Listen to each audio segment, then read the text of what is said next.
大家好，欢迎收看扣马电竞。2023年世界赛结束之后，各大赛区也都进入了紧张刺激的转会期，而相比其他赛区 ，LPL 赛区这边相对还是比较安静的。至于原因，大家都懂得。当然，除了 LPL 赛区，隔壁 LCK 赛区其实很早就确定了各大战队的新赛季选手构成。而在转会期这段时间，除了一些转会消息之外，因为距离新赛季的春季赛还有一段时间，所以各种杯赛也是非常火热。就在近日，由上海牵头的首届上海电竞大师赛正式举办，其中英雄联盟项目也是引发了很多人的关注。在1号的比赛中 ，BLG 不敌三星落败，三星在闯入决赛后，也将与 EDG 争夺今年首届电竞上海大师赛的冠军。最近这场决赛也是正式落下帷幕了。最终 EDG 以3-1击败三星成功夺冠。虽然这个比赛看起来蛮轻松的，但实际整个系列赛还是蛮有说道的。首局比赛 EDG 就以一套塞纳塔姆体系将比赛成功拖入自己的强势期，靠着双 C 手长的优势，愣是将前中期的劣势抹平，成功拿下首局。第二局，三星拿出了一套剑姬单带体系，虽然 Kobe 的这个剑姬确实在中期给 EDG 造成了不小的压力，但局势上 EDG 一直都是优势的一方，可惜在最后那波推进中被 Kobe 操作，反将一军双方1-1打平。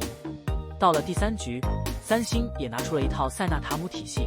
，Kobe 在上路选出了剑魔，虽然在前期对位压制了 EDG 的贾克斯，但 Leaf 厄斐琉斯的超前发育也让三星中期不敢碰团。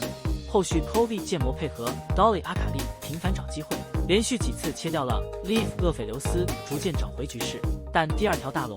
Monkey 波比关键一锤击飞剑魔，导致三星正面伤害不足，全线溃败。最终也是在推进高地时 ，Fisher 沙皇闪现向前推回2个，成功拿下比赛赛点。最后一局比赛 ，EDG 直接在中路打出巨大差距，打野男枪也靠着中路优势成功压制了三星巨魔。中期 ，EDG 借着上中野的优势，不断绞杀三星后排，并且在一波大龙团成功拿下大龙 buff。最终在阿卡丽一波高地双杀后 ，EDG 成功拿下比赛，收下冠军。整个系列赛你会发现 ，Kobe 虽然从中路换到了上路，但他可以说是整个队里唯一操作脑子在线的选手。反观三星的首发 AD 选手 Kiss， 在离开了 Delight 之后，整个系列赛完全被 EDG 的下路压制，很难将他与春夏2个赛季的冠军 AD 联系起来。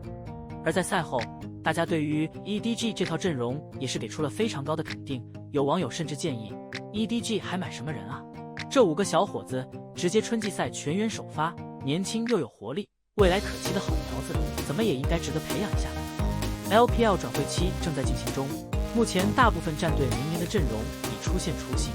当然也有一些战队的阵容还没有定下来，仍然处于爆料阶段。比如说 EDG 在转会期还没开始的时候就爆料了各种宏伟的计划，但是到现在看下来，似乎仍然无法组建让粉丝们满意的阵容。而就在3号，前 V5 教练韩毅爆料，滔博在联系大满贯选手后 ，EDG 前青训教练老岳也发文暗示了。先是韩毅爆料，滔博在追求一个大满贯选手，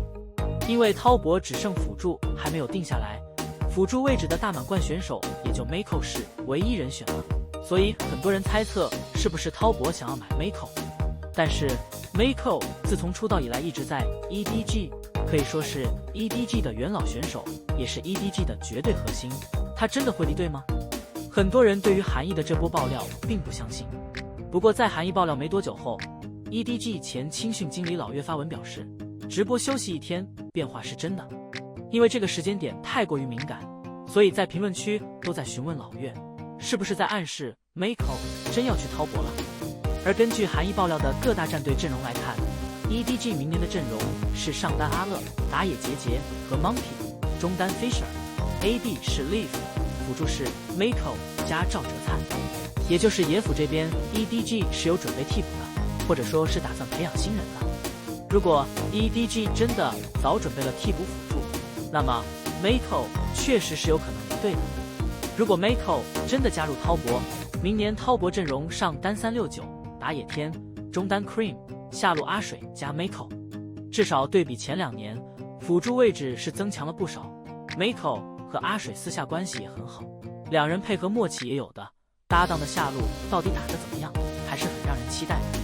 但是老岳的话也不可全信，因为他说的只是变化是真的。这句话在韩一爆料后发出，确实很容易引导大家猜测是不是 Mako 要去滔搏了。但是理性想想，也可能老岳是在说 EDG 的阵容会有变化，这个大家都知道了。毕竟今年成绩不佳，明年肯定要变阵，所以变化是真的。老岳到底说的是 Mako 真去滔搏，还是只是故意玩文字游戏搞波流量，就看后续的官宣了。好了，以上就是本期的全部内容。